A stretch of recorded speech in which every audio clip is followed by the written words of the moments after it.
જય શ્રી કૃષ્ણ, જય ચેહરમાં હું છું ગીતાબેન એચ દેસાઈ. ચેહર કિચનમાં આપનું સ્વાગત કરું છું.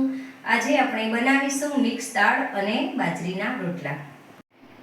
જુઓ, તમે જોઈ શકો છો, આપણે મિક્સ દાળ બનાવવા માટે આપણે બજારની અંદર આવી રીતે મિક્સ કરેલી દાળ આવે છે એ આપણે દાળ લીધી છે અને અડધો કલાકથી આપણે પલાળીને રાખી હતી. અહીંયા આપણે લીલા મરચાં લીધા છે કટિંગ કરીને, એને આપણે ટીચીને લેવાના છે. અહીંયા આપણે લસણ લીધું છે, એ પણ આપણે ટીચી લેવાનું છે. અહીંયા વઘારમાં નાખવા માટે સૂકા મરચાં લીધા છે, એક મરચું અને એના 2 ટુકડા કરેલા, અને લવિંગ લીધું છે. અહીંયા આપણે ઝીણી સમારેલી ડુંગળી લીધી છે, અહીંયા ઝીણું સમારેલું ટામેટું અને અહીંયા કોથમીર, અને આ છે આપણા દળેલા મસાલા. હવે આ દાળને આપણે બાફવા મૂકી દઈશું. દાળ જો આપણી પલાળેલી હોય છે તો ફટાફટ આપણે 2 થી 3 સીટીમાં ચડી જતી હોય છે, અને આપણે પલાળીને નથી રાખતા તો આપણે 4-5 સીટી આપણે દાળને વગાડવી પડે છે, એટલે આપણે પલાળીને રાખી છે. હવે આપણે આને બાફવામાં લઈ લઈશું. જો આપણે કુકરની અંદર દાળના પ્રમાણમાં પાણી નાખીને ગરમ થવા મૂકી દીધું છે. હવે આપણે આ દાળને અંદર એડ કરી લઈએ.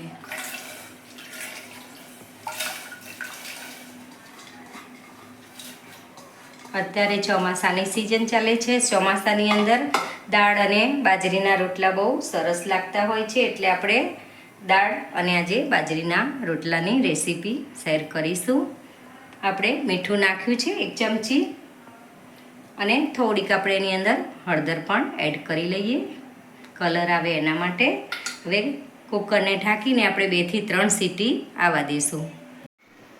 હવે આપણે મરચાં અને લસણ ટીચી દઈએ. ખાણીની અંદર જ આપણે ટીચવાનું છે, બંને ભેગું જ ટીચવાનું છે. આપણે બંને ભેગું ટીચી દઈએ. સહેજ આપણે એની અંદર મીઠું નાખી દઈએ, જેથી કરીને ઉડે નહીં અને સરસ ટીચાઈ જાય.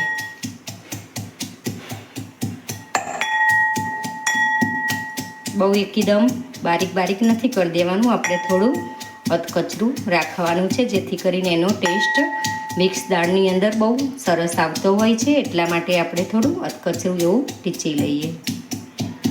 જો આપણી દાળ અહીંયા સરસ રીતે બફાઈ ગઈ હશે. આપણે હવે કુકરને ખોલીને જોઈ લઈએ. આપણે 3 થી 4 સીટી અહીંયા આવવા દીધી છે. જો આપણી દાળ અહીંયા બહુ સરસ રીતે બફાઈ ગઈ છે. હવે આ દાળનો આપણે વઘાર કરી લઈશું.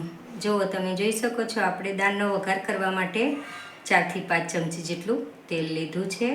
તેલ આપણે આવવા દઈશું. જો આપણે તેલ અહીંયા દાળના વઘાર માટે આવી ગયું છે. હવે આપણે એમાં રાઈ નાખી દઈશું. અડધી ચમચી આપણે રાઈ એડ કરી છે.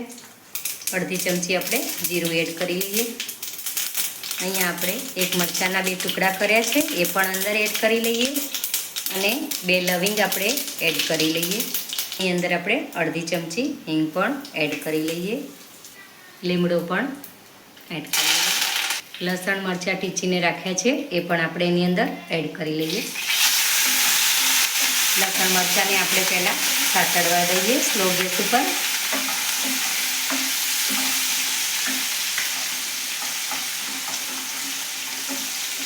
જો આપણા લસણ મરચાં અહીંયા થોડા સતળાઈ ગયા છે. હવે આપણે ડુંગળી એડ કરી લઈએ અંદર.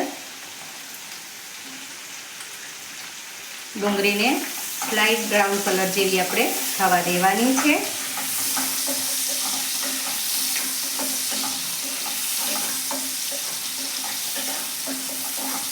ચોમાસાની સિઝન આવે ત્યારે આપણે એકદમ તીખું ખાવાની ઈચ્છા થાય, એટલે આપણે આવી રીતે મિક્સ દાળ, બાજરીના રોટલા એવું બધું સરસ લાગતું હોય છે. એટલે આપણે આજે મિક્સ દાળ અને બાજરીના રોટલા કર્યા છે.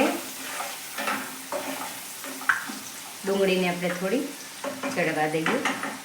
જો આપણે ટામેટું પણ ઝીણું કાપીને રાખ્યું છે, એ પણ આપણે આની અંદર એડ કરી લઈએ. ટામેટાને પણ આપણે થોડું સતળાવા દઈશું ડુંગળી જોડે.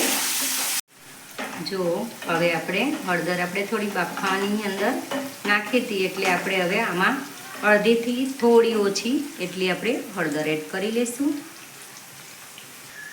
અડધીથી પોણી ચમચી આપણે ધાણા જીરું એડ કરી લઈશું. અડધીથી પોણી ચમચી જેટલું આપણે લાલ મરચું પણ એડ કરી લઈશું. અડધી ચમચી જેટલો આપણે ગરમ મસાલો એડ કરી લઈશું. હવે આ બધી જ વસ્તુને આપણે મિક્સ કરી લઈએ.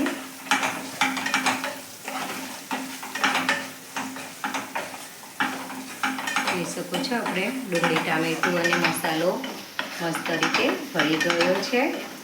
હવે આપણે આની અંદર દાળ એડ કરવાની છે. મીઠું આપણે જોઈ લઈશું. મીઠું આપણે દાળની અંદર બાફવામાં નાખ્યું હતું. હવે આપણે ઓછું પડશે તો આપણે થોડું નાખી દઈશું. દાળ આપણે અંદર એડ કરી લઈએ.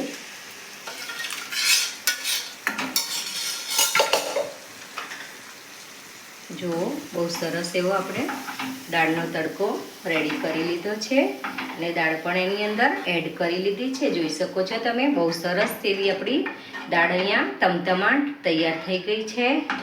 સરસ એવો કલર પણ આવી ગયો છે.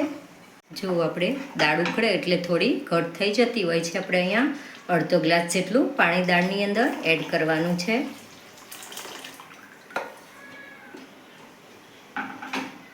જોઈ શકો છો તમે, બહુ મસ્ત એવી આપણી દાળ અહીંયા રેડી થઈ ગઈ છે. હવે આપણે આ દાળને અડધી મિનિટ જેવી ઉકળવા દઈશું. એની અંદર આપણે થોડા ધાણા એડ કરી લઈએ.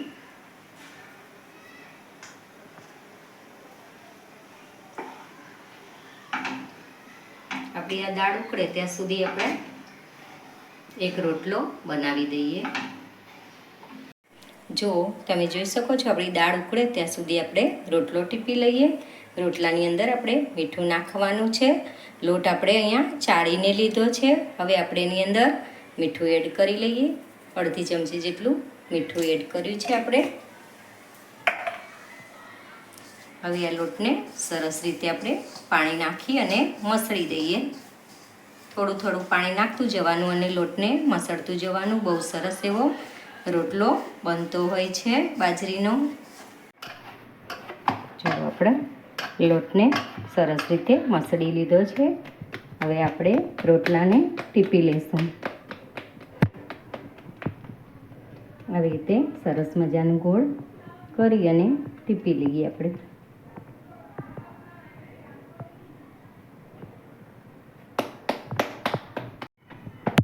જો આપણો રોટલો અહીંયા ટીપાઈ ગયો છે. હવે આપણે એને કલાડીની અંદર ચડવામાં રાખી લઈએ. તમે જોઈ શકો છો, આપણો રોટલો અહીંયા બંને સાઈડથી સરસ ચડી ગયો છે. હવે આપણે રોટલાને નીચે ઉતારી લઈશું. તમે જોઈ શકો છો, આપણી દાળ અહીંયા ઉકળીને રેડી થઈ ગઈ છે. તમને બતાવી દઈએ. જોઈ શકો છો, આપણી દાળ સરસ ઉકળી ગઈ છે. એનો કલર પણ બહુ સરસ આવી ગયો છે. જોઈ શકો છો. હવે આપણે આને નીચે ઉતારી લઈએ. ચલો, આપણે દાળને સર્વ કરી લઈએ.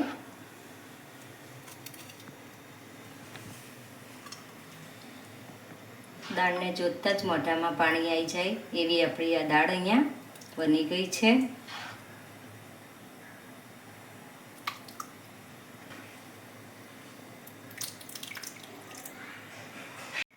આપણે હવે એની ઉપર થોડી કોથમીર છાંટી દઈશું.